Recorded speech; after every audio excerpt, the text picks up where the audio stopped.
climate emergency. 1.9 billion are at risk of losing access to drinking water. This is what experts are fearing. Climate change is threatening to deprive nearly a third of the planet's population of clean drinking water and irrigation for their crops and industry. This is what a glaciologist has told Express UK. This is by Sebastian Ketley of Express UK.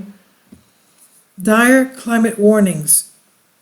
Because of concerns that the world's largest supplies of mountainous fresh water could disappear by 2100.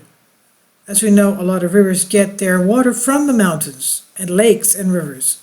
The study published this week, December 9, in the journal Nature, found 78 of the world's mountain water towers are incredibly vulnerable to effects of global warming and climate change, and that these water towers represent reservoirs of fresh water locked away in high altitude snow, glaciers, and of course mountain lakes.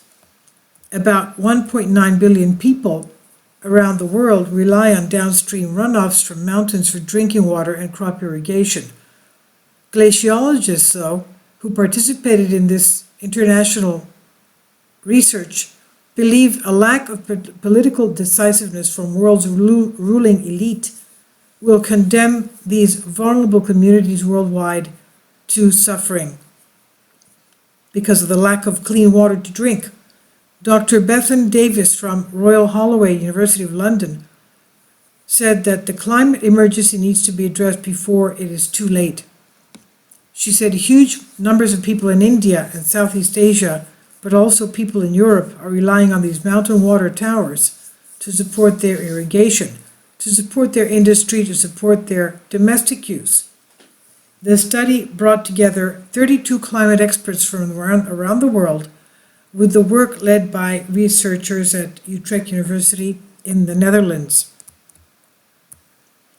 Researchers identified 78 key water towers across North America, South America, Asia, and even Europe. Here in Europe, the loss of water towers will have a devastating impact on the Rhone River in France, the Rhine in Germany, as well as the Bulgaria Black Sea coast and Caspian Sea coast. Davis said it's not somewhere we would think of that might be threatened by water shortages, but the Rhine River in Germany and places like that rely on water for power and industry, so they will be sorely affected. He said the places are strongly needing these mountain regions that are important for providing water to France, Germany, and Spain. Dr. Davis fears the biggest effect will be felt by communities in Asia because they rely on fresh water from the Indus River, which of course cuts through the Tibetan Plateau, through India and Pakistan. The Indus is one of the longest rivers in Asia, but it's fed by water runoffs from the Himalayas and surrounding mountain chains. The glaciologist said the water towers that we identify as being most important in terms of supply and demand is the Indus and the Himalaya and Karakoram, because they have the high supply, there's a lot of water being produced by this mountain range, and there is also high demand for this water. We also argue that it is threatened because the Indus crosses several countries and geological units. There are already quite tense relationships between Pakistan and India. It's also an area projected to have an increase in GDP, which will increase industry and agriculture there also. The population, so demand will increase there. The areas that are very vulnerable, not only to climate change, but also to increasing demands on these water towers. In a bid to prevent this future, Davis said it's vital to keep global warming at a bay, limiting it to just 2.7 degrees Fahrenheit or 1.5 degrees Celsius of pre-industrial levels. However, based on recent projections, it appears that though the planet is heading towards this level of warming in the next 20 years, limiting global warming to just 2.7 degrees Fahrenheit could still help retain about 75% of the planet's mountain glaciers. Ignoring temperature target, though, would see up to 80% of the planet's water towers disappear by the end of the century. That's devastating. Davis said, "We need political action.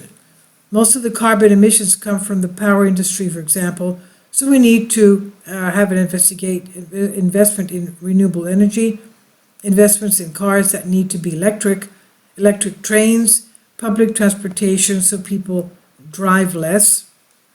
All of these things require political action, so I don't think you can expect people to do it by themselves. It's not enough. We need political action as well. One thing you can do to help," the expert said, "is to vote for politicians and parties that have pledged to fight the tide of climate change." Davis says, "Vote according to the party that you think has the most realistic and sensible option for improving our climate." The study was published on water towers on December 9th in the journal Nature.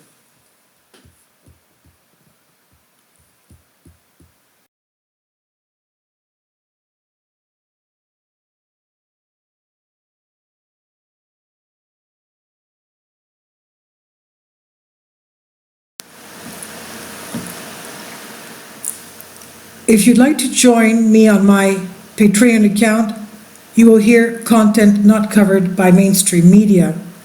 These riveting stories will be based on my research, and I will state my opinions and give my personal insight on diverse and controversial subjects and world events not covered by mainstream media, and not supported by YouTube guidelines. So whatever I have on my Patreon, most of those will not be on my YouTube channel. Please consider becoming a member today. More of the most significant and important videos will be on my Patreon channel. Your support helps me to continue my research and keeps this YouTube channel alive. And we depend on your support, your generous charity, because we help economically challenged families here in Athens, Greece, in Kapota, and we also help the young generation with university tuition and the community around our church. Thank you.